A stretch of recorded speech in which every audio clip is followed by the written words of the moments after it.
Hi everyone, welcome to the Cadet and Senior and Ambassador videos for earning your Digital Leadership Badge. The steps for earning your leadership badge for both these levels are pretty much similar, so I'm just going to walk everyone through this together. So the first step of getting your badge is making sure you complete the registration form in your Google Classroom. So it's labeled as step 1, and all you have to do is, if you haven't done so already, just fill out the Google form that's linked here. So the next thing you want to do is go into step 2. It's right under step 1 in the feed of Google Classroom. And basically, it's just getting you into the background information of earning your digital leadership badge. So this step is for cadets only. So for cadets only, watch the Brain Pop video that's linked in. And if you're in the seniors or ambassadors, you want to watch this other video that's linked in. It's just a YouTube video. So take a second to pause the video and get started on watching the video. And once you're done, you can come back here and we can continue. Okay, so the rest of the steps are the same for cadets, seniors, and ambassadors. So we're just going to start off with a little quiz on the video that you guys just watched. So we're just going to go through a couple of these questions and see how well you do. So if you want to pause after each question, after I read each question, go ahead and do that and write down your answer, and then feel free to play the video once you have your answer. So the first question is, what should you do if someone you don't know wants to chat with you? Should you email them a picture of yourself, block them and tell a grown-up, tell them to chat with a friend, or respond immediately? Okay, if you said block them and tell a grown-up, that's the right answer. So you should never talk to them, especially if you don't know them. So which one of these 4 choices would make the best password?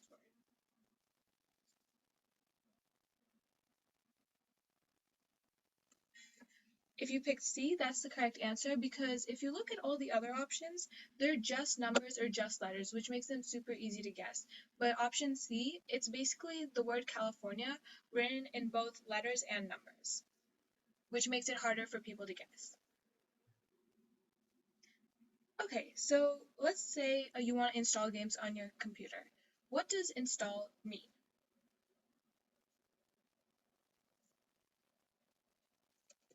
If you said to set up, that's the right answer. So how is a computer virus like the flu? Can it spread to other computers? Can it give you a sore throat? Can it spread to other people? Or do you need to take medicine to get rid of it? So a computer virus can spread to other computers, like how we spread human viruses to other people. A computer virus can spread to other computers. So if your computer does have a virus, what should you do? Should you download more games? Should you try to fix it yourself? Email all your friends, or tell a grown-up? So you should always tell a trusted adult or a grown-up if you think there's something wrong with your computer, or if a stranger is trying to message you, etc. So that was the quiz. Really great job on that. And now we're going to do another quick little PowerPoint, and then we'll get into our project.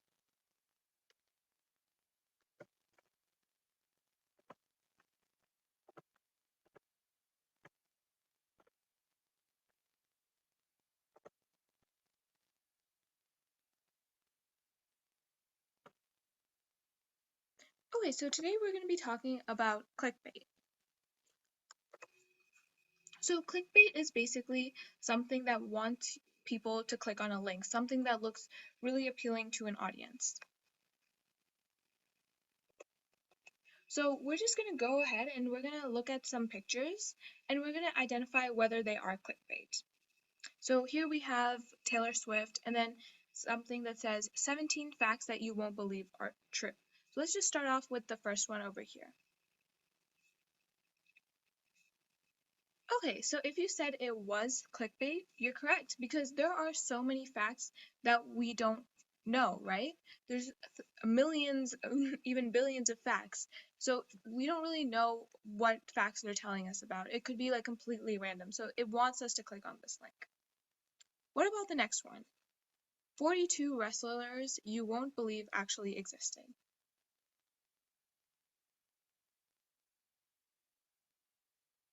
So this one is actually not clickbait because if we don't know a lot of wrestlers, then it could be kind of interesting.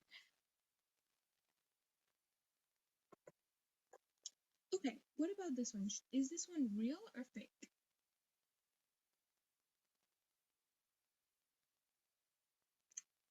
Okay, so this one's talking about new species of deadly spiders. So it's talking about a new spider that was discovered and it kills 5 in the US. So this is actually fake and it's clickbait because, first of all, spiders are very small. So the fact that it would kill 5 in the US, that's a really big deal. So a way to check whether this is real or fake um, is you can even search up this headline on the internet to see if it pops up in other sources, because if it does, then it's probably real because it's a really big deal.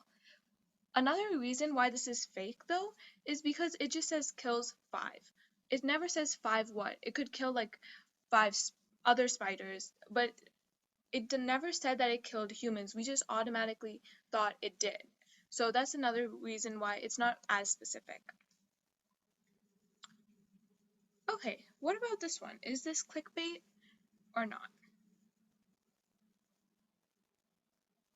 So this one is actually not clickbait because we've heard about coronavirus, right? We know some of the facts, but this article specifically is trying to get us to learn more about it. It's not telling us something fake. It's not trying to persuade us about something. Okay, so this one, now we're going to look at some emails that could make us click on different links that could be fake. So take a minute, pause the video, and see if this email looks fake or real. So this email is fake for a bunch of different reasons. If you look at the email address, it says IN and then it says hacker. It's spelled a bit differently, but it basically says hacker. It also has some typos. So here there's not a space between the words, and here it has a link. But if you hover over the link, it says a different link. So a lot of times hackers do that. They put in one link that looks safe, but when you actually click on it, it leads to a different link.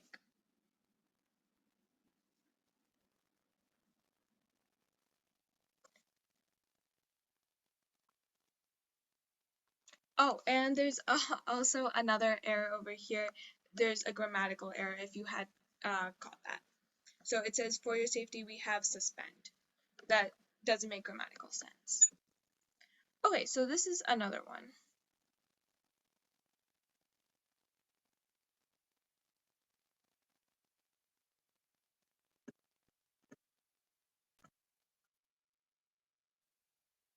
So if you guys said this was a fake email, that would be correct. So first of all, it's asking us to make a payment. That's usually when people ask you to make a payment, it's kind of a red flag. It's not usually like a real thing. They're just trying to get money for themselves. Another thing is that they spelled supplier wrong. And the last thing is it says John Doe. So John Doe is typically used in like movies and even like television shows and stuff like that as a fake name. So if a lot of like government agencies, when they don't know someone's name, they say, "Oh, that person is a John Doe," which is a fake name. And if you also look, the code and the account number are very basic. So it says 1, 2, 3, 4, 5, 6, 7, 8, 9. Like that's just all the numbers in order, and the code is 112233. So that obviously looks really, really fake.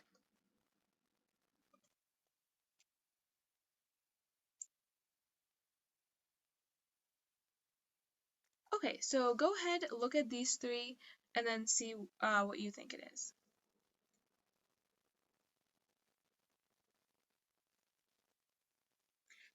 Okay, so these are all fake. Some of them are kind of difficult, more difficult to identify than others. Let's start with the easiest one, which is the middle one. So if banks don't want you to know something, it is probably illegal or it won't work. So that's why this one is definitely fake, because obviously some people, they could be compelled by, oh, this is might be an easy way to make money. But if banks don't want you to know it, then it's probably not legal. If we go to the last one, it's trying to persuade you by using your emotions because it's talking about pet rescue stories. So they want people to click on it because they want them to show sympathy for the pets. And if we go to the first one, this one's kind of difficult, but this one is also fake because who is the leading doctor? It never even said the name. It just put some random picture of a doctor we probably don't recognize. It doesn't say the name of the doctor, and it doesn't even say the worst carb that we're eating. Usually titles would say like the name of the doctor, and it would say don't eat this specific fruit or vegetable or something like that.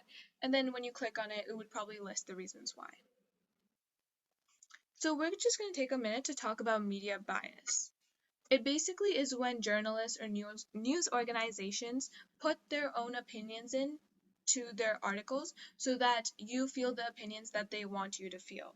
Like for example, this one, the puppy, they said melt your heart because they want you to feel that sympathy for the puppies. So this takes us to a link. If you want, you can click on it and try to identify the biases yourself.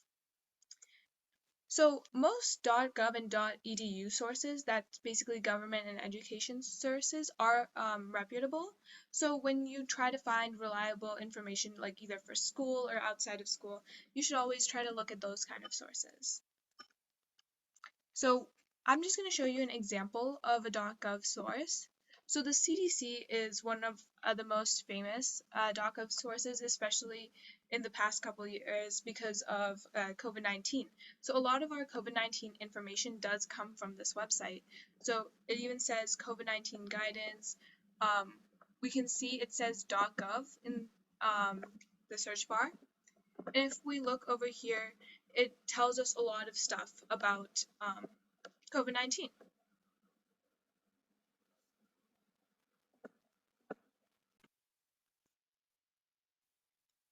Okay, so the next thing that we're going to do is get into our coding project.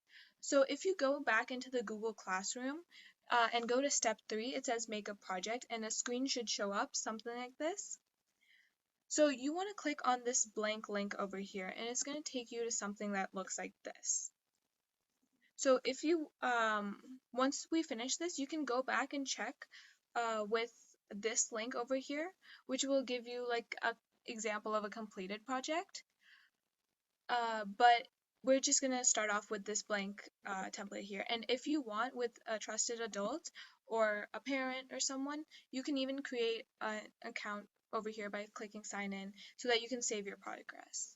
So today we're just going to be coding in HTML, which is a coding language. And the reason we use code is so that we can tell our computers what to do. We can't just speak plain English to them since they don't have brains like we do. So like we're speaking English to each other, we have to speak in code language to our computers.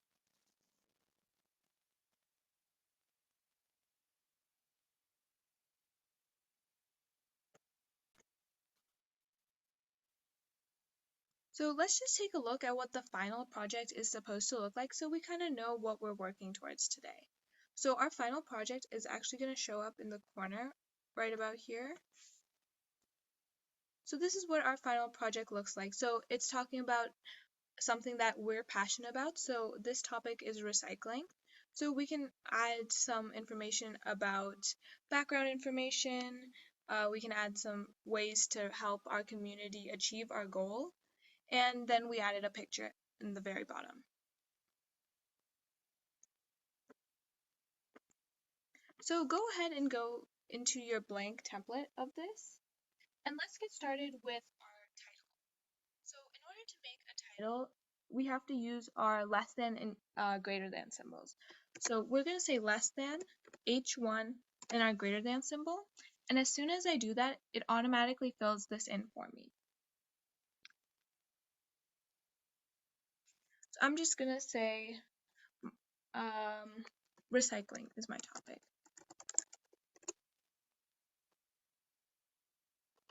And then I can hit run in the top left corner, and then it shows up over here.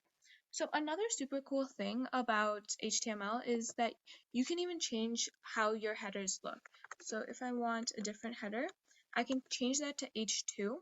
So you have to change, these things are called tags. So you have to change both the tags. So when I run this now, it becomes a bit smaller. So you can actually take a minute to pause the video and play around with that if you want. And just test out which one you like the best. I'm going to stick with H1, but you can definitely pick another one. And feel free to customize this in any way that you like it. Okay, so the next thing, let's add a small, like a subheader for background information. So I'm just going to do H3. And I'm just going to say background information. So now when I run this again, I can see my subheader for background information shows up.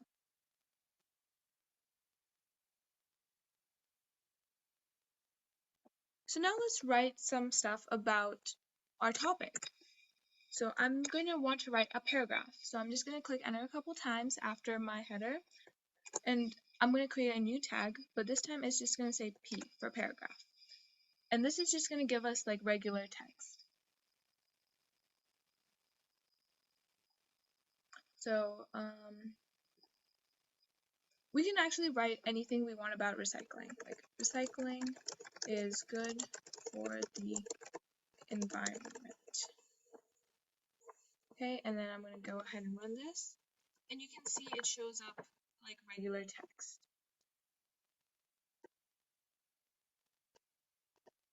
Now let's go ahead and let's help people recycle. So I'm just going to create a new header over here. I'm just going to say H3 like we did before. I'm just going to say, let's do 5 ways to get the community to recycle. Okay? And if we click run again, we get our new header over here.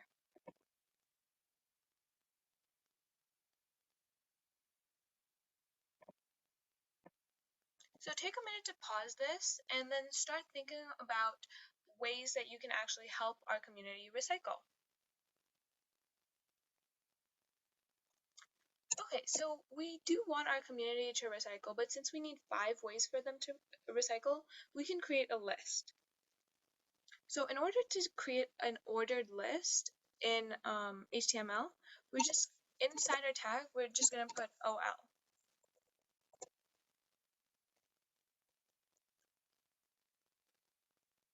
So instead of numbering them, we're going to have our computer number them for us. So we're just going to hit tab, and then we're going to put another tag inside that tag. We're just going to say LI. So this is list item.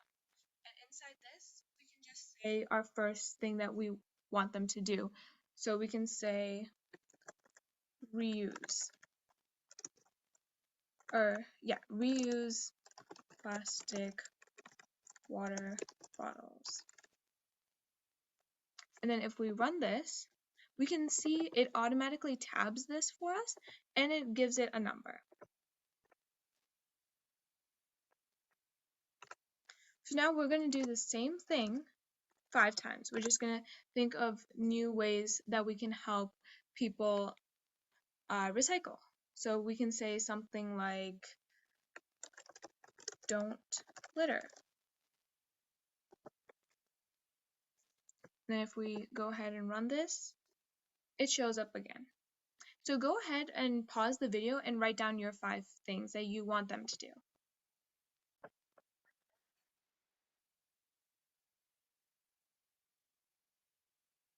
Okay, so if you finished your 5 different ways, I just quickly put some of my ways that I can help the community recycle.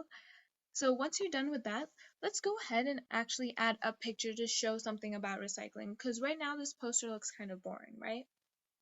So let's just click enter. And in order to add an image, we're going to have to create a tag. So we're going to put our lesson sign, and we're just going to say the short form for image is IMG. And then we want to put where we're getting it from. So that's the source of the image. So the short form for source in HTML is src. And we're just going to set that equal. And I'm going to put quotations, and that's where I'm going to put my link in. So go ahead and pause your video, and then go ahead and find an image that relates to your topic.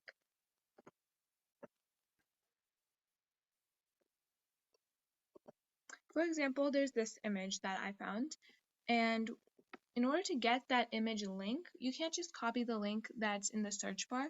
You've got to right-click on your image, and then this box will show up. So you want to say copy image address. And then if you go back into your code, you can just paste that in there. And then add a closing tag too. And then go ahead and run this, and then you can kind of see the image. Okay, so let's just take a look at this image again. So we have all these things, and then it says e-waste, and then glass in the middle. Right now, if I'm scrolling down, this image is huge, right? There's no way we can actually see it. And this image just doesn't make sense, right? So we have to make this image smaller. So we can set the width and the height of this image. So if you go inside the tag right after the link, but outside the parentheses, or sorry, the quotations, we want to put in the width and the height. So for the width of the image, it really depends on your image too, so you might have to play around with your numbers. But we're just going to type width equal to, and this might take trial and error too. So go ahead and try out some sort of width. Like you can start off with 300. And that takes me to this image. If your image still looks really weird, you can also change the height by saying height equals, let's say, 200. So that didn't change my image much, but it makes it a lot easier to read, right?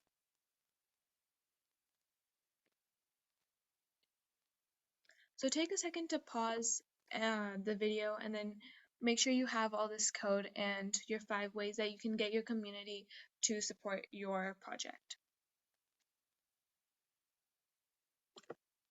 Okay, so you're almost done with earning your digital leadership badge.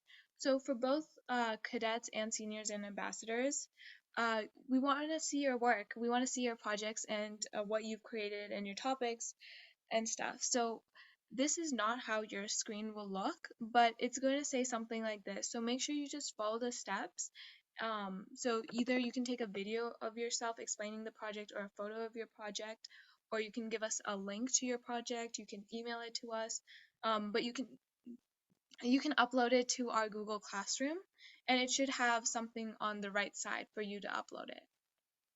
So super great work today. You guys should be super proud of yourself. You learned a lot about digital leadership, coding, and all that stuff, and how to help your community using code and using technology for better. Thank you so much for joining us today.